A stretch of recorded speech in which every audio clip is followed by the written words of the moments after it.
crecía. La palabra clave es crecer. El crecimiento no es malo, es simplemente la evidencia de que un ser está vivo. No solo el crecimiento físico, sino el crecimiento en todos los sentidos, y tratándose la iglesia, pues, del crecimiento espiritual. Pero el hecho de que hay verdadero crecimiento espiritual no quiere decir que no haya crecimiento físico. El número de los miembros de la iglesia primitiva aumentaba, crecía mucho en aquellos días. Y entonces encontramos el versículo 1 que dice, recuerda que estamos en Hechos 6, en aquellos días, como creciera el número de los discípulos, hubo murmuración de los griegos contra los hebreos de que las viudas de aquellos eran desatendidas en la distribución diaria. Aquí vemos una realidad del crecimiento. Junto con el crecimiento vienen los problemas. Hijos chicos, problemas chicos. Hijos grandes, problemas grandes. Familias pequeñas, problemas pequeños. Familias grandes, pues problemas grandes. Es una ley de la vida. Si no quieres enfrentar dificultades, no crezcas. Pero recuerda que el que no crece, en algún sentido, está muerto. Bueno, el problema que surgió en la iglesia primitiva, cuando empezó a crecer, fue la insatisfacción de los cristianos griegos. Ellos empezaron a quejarse de que las viudas griegas eran desatendidas en la distribución diaria del pan, dice el texto. ¿Qué es lo que sucedía? ¿Había injusticia? ¿Los cristianos judíos eran injustos? ¿O los cristianos griegos eran demasiado reclamones? ¿Cuál era la realidad? Bueno, lo cierto es que había problemas. Y cuando una iglesia enfrenta problemas, pues esos problemas son la oportunidad de evaluar las cosas y descubrir qué cambios deben ser hechos. En tiempos de aparente éxito es fácil acomodarse, y ese es un tremendo peligro para cualquier iglesia.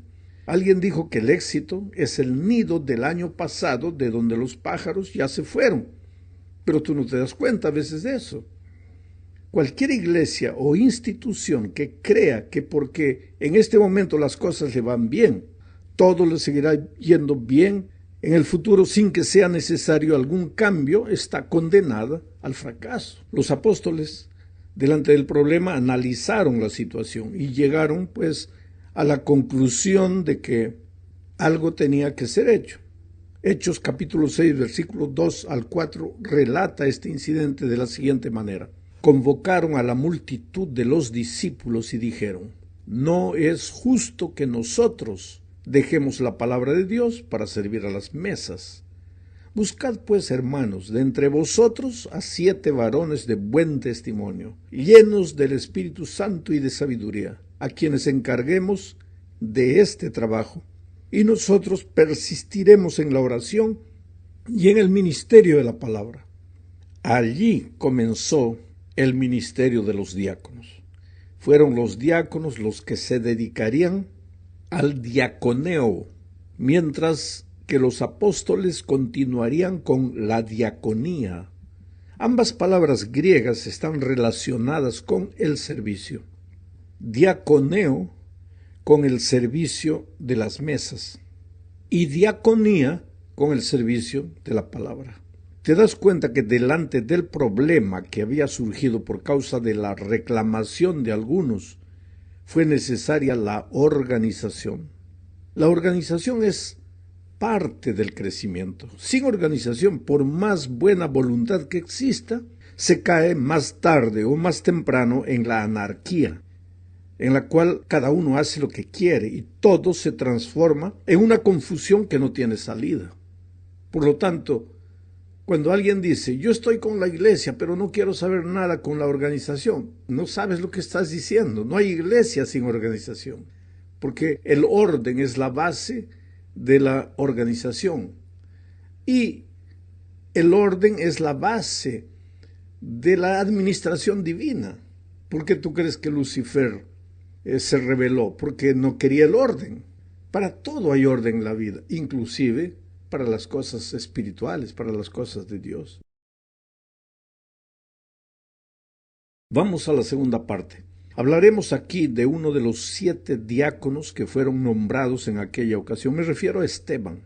En el Nuevo Testamento, mira, hay 2 palabras para referirse a una corona.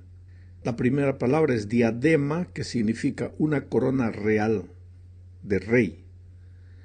Y la otra palabra es estéfanos, que quiere decir una corona de victoria, que cualquier ser humano puede recibir. La corona real solo la reciben los príncipes, pero el estéfanos lo puede recibir cualquiera. Ahora es interesante que el nombre de Esteban viene justamente de la palabra estéfanos. La corona real se hereda, pero la corona de victoria solo se da al que llega al fin de una carrera o al que pelea una batalla. Pues Esteban corrió la carrera del cristiano y peleó la batalla de la fe. Hechos 6:8 dice: y Esteban, lleno de gracia y de poder, hacía grandes prodigios y señales entre el pueblo. Sabes, el poder del Espíritu solo se manifiesta en la vida de alguien que ha entendido el tema de la gracia. La vida de Esteban era una vida de poder porque había entendido el tema de la gracia. La gracia de Cristo es el centro del Evangelio. Cuando entiendes que has sido salvado por gracia, no hay cómo exaltarte a ti mismo. Tú desapareces y Jesús es exaltado. Pena que a muchos les lleva tiempo entender que en la bendita obra de la salvación no hay una pizca de participación humana. Dios no te salva por lo que haces, sino por lo que Jesús hizo por ti en la cruz del Calvario. Esteban había entendido eso, y el resultado era que el Espíritu se manifestaba poderosamente en su vida. Pero eso no agradó a los judíos, porque la confianza de la salvación de los judíos estaba depositada en el fiel cumplimiento de la ley, en la obediencia. Ahora, el hecho de que tú crees en la gracia no quiere decir que la obediencia no tenga sentido, pero es un error fatal creer que la obediencia es la base de la salvación. Pues entonces, como los judíos no entendían eso y Esteban predicaba la gracia, ellos se levantaron contra Esteban. Hechos 6:9-11 narra el incidente de la siguiente forma. Entonces se levantaron unos de la sinagoga llamada de los libertos y de los de Cirene de Alejandría, de Cilicia y de Asia, disputando con Esteban. En Cilicia estaba Tarso, la ciudad de Pablo, de Saulo de Tarso. Continúo leyendo. Pero no podían resistir a la sabiduría y al espíritu con que hablaba, se están refiriendo a Esteban. Entonces sobornaron a unos para que dijesen que le habían oído hablar palabras blasfemas contra Moisés y contra Dios. Voy a explicar un poco para que entiendas lo que estamos leyendo. En aquellos tiempos vivían judíos de varias naciones, cada uno en su propio barrio, y algunos de sus grupos étnicos tenían sus propias sinagogas. Los libertos, que son mencionados en el texto que acabo de leer, eran descendientes de los judíos que habían sido cautivos en un tiempo, pero que ahora eran libres del poder romano. Se llamaban libertos. Fueron estos los que dirigieron la campaña contra Esteban y lo llevaron ante el Sanedrín. Vamos ahora a la tercera parte, porque aquí veremos a Esteban ante el Sanedrín. El siervo de Dios estaba allí, siendo acusado de blasfemar contra Dios y de decir que las ceremonias del Antiguo Testamento ya no tienen valor. Y no tenían mismo, porque todo aquel ceremonial judío tenía como propósito llevar la mente de los adoradores judíos a Cristo. Sin embargo, ellos estaban tan amarrados al ceremonial que tomaron eso como motivo para acusar a Esteban. El capítulo 7 de Hechos presenta el sermón de Esteban. Este sermón es el más largo del libro de los Hechos de los Apóstoles. En este sermón Esteban recapitula toda la historia de Israel. Menciona las contribuciones hechas por grandes personajes judíos destacados como Abraham, Moisés, David, Salomón. Solo que este sermón es más que un relato de hechos conocidos. También es una refutación a las acusaciones que se levantaban contra él. Y también es una revelación de los pecados de Israel. Esteban usó las propias escrituras de los judíos para probar que la nación y sus líderes eran culpables de pecados peores de los que ellos estaban imputándole a él, a Esteban. ¿Qué pecados eran esos? Primero, los judíos interpretaron incorrectamente las propias raíces espirituales. Hechos 7, 1 al 8 dice esto. No voy a leer todo el texto. Este sermón de Esteban empieza con el Dios de la gloria en el versículo 1 y termina con Esteban viendo la gloria de Dios en el versículo 55.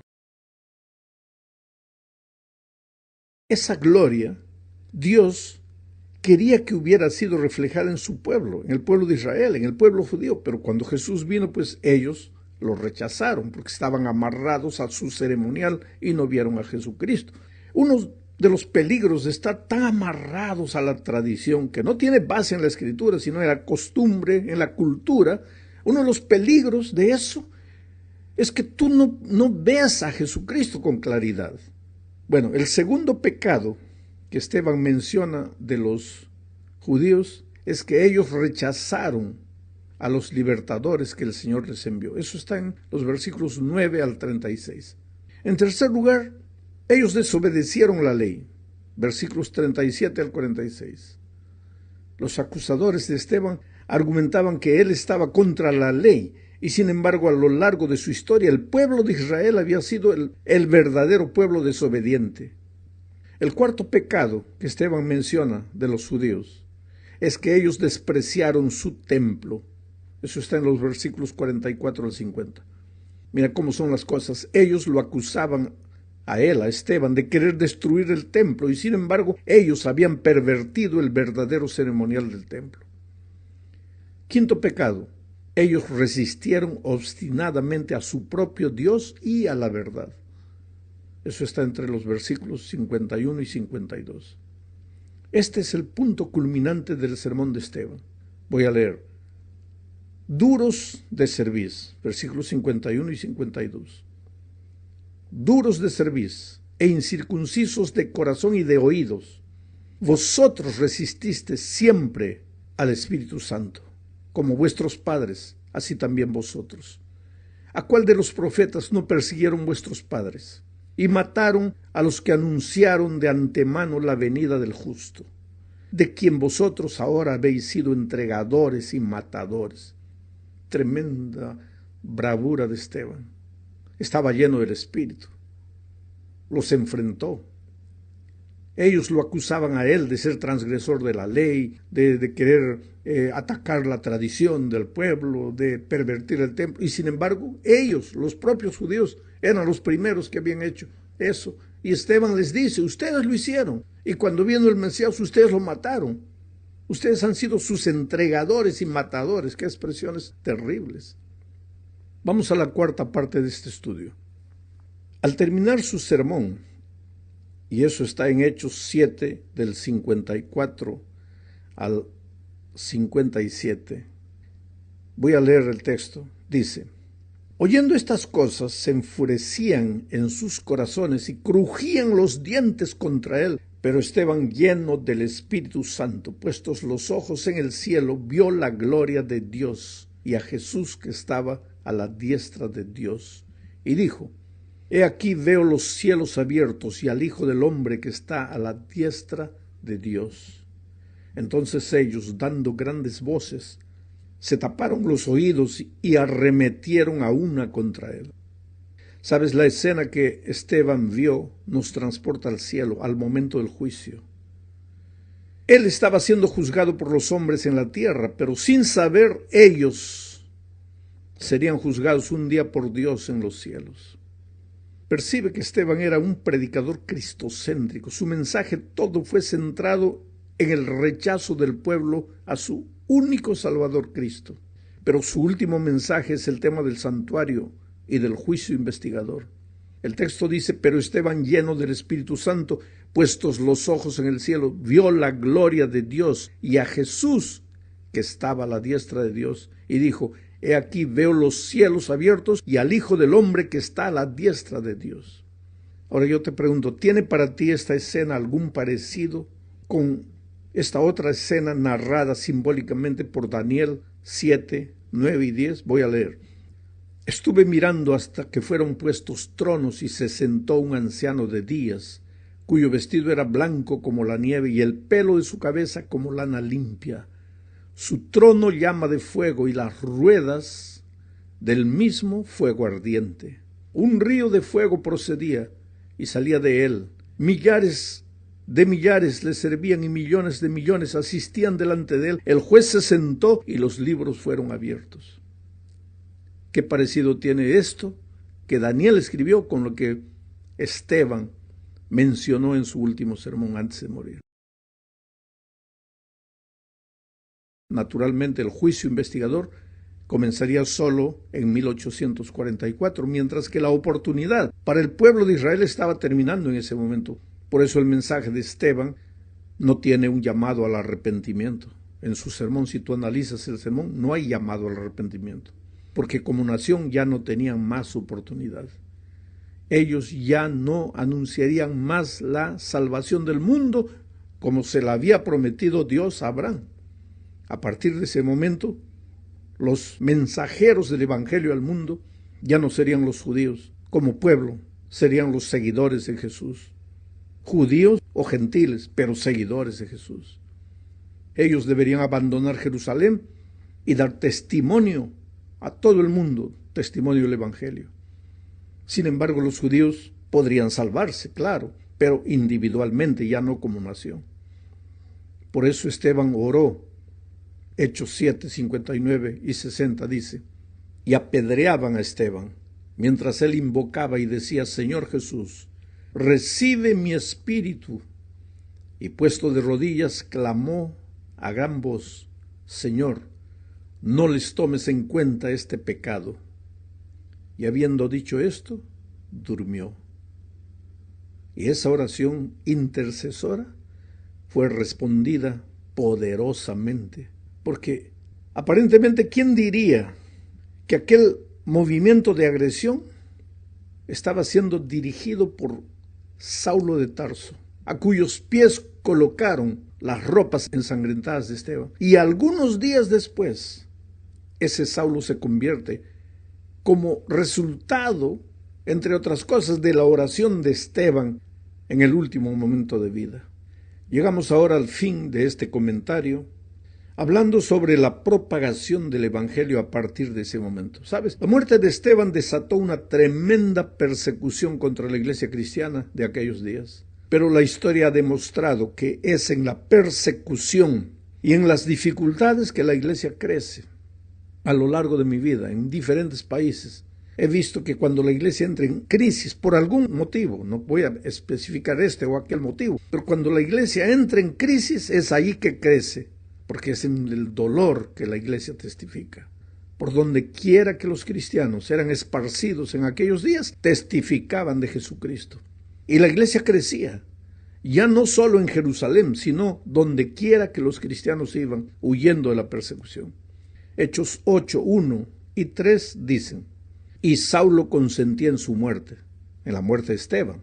En aquel día hubo una gran persecución contra la iglesia que estaba en Jerusalén, y todos fueron esparcidos por las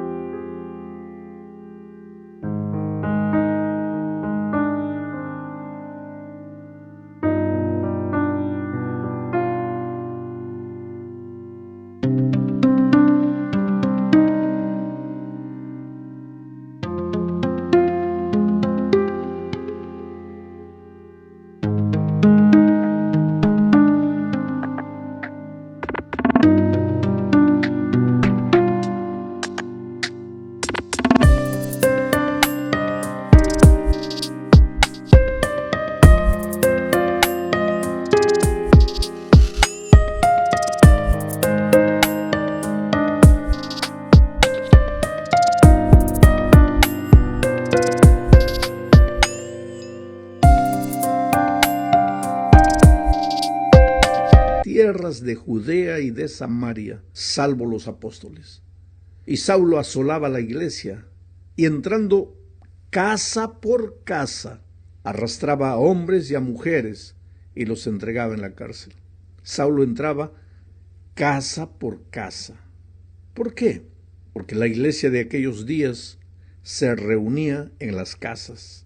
Saulo sabía que si destruyese a la iglesia en las casas, destruiría a la iglesia como un cuerpo. El diablo también sabe eso. Tal vez por eso hoy día entra en la cabeza de muchos hermanos para no aceptar el plan de los grupos pequeños, que nada más son la iglesia de casa en casa, casa por casa. Bueno, siguiendo adelante con el capítulo 8 de Hechos, veremos que se destacan dos incidentes. Primero, la predicación de Felipe en Samaria. Muchos samaritanos se convirtieron, muchos se bautizaron, y la iglesia de Jerusalén, cuando oyó la noticia de que la obra estaba creciendo en Samaria, envió a Pedro y Juan.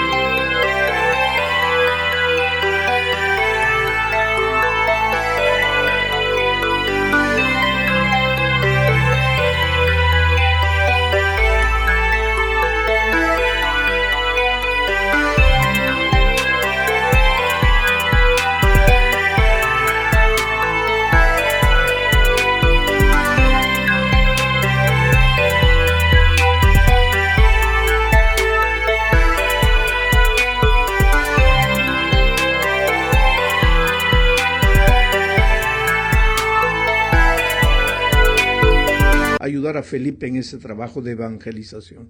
Al regresar de vuelta a Jerusalén, Pedro y Juan pasaron por otras ciudades samaritanas pequeñas predicando a Jesús y con muchos buenos resultados. En este capítulo 8 también se narra la conversión del eunuco etíope. Quiere decir, el evangelio había salido de las fronteras de Israel y se estaba esparciendo por otros países y lugares, samaritanos y etíopes.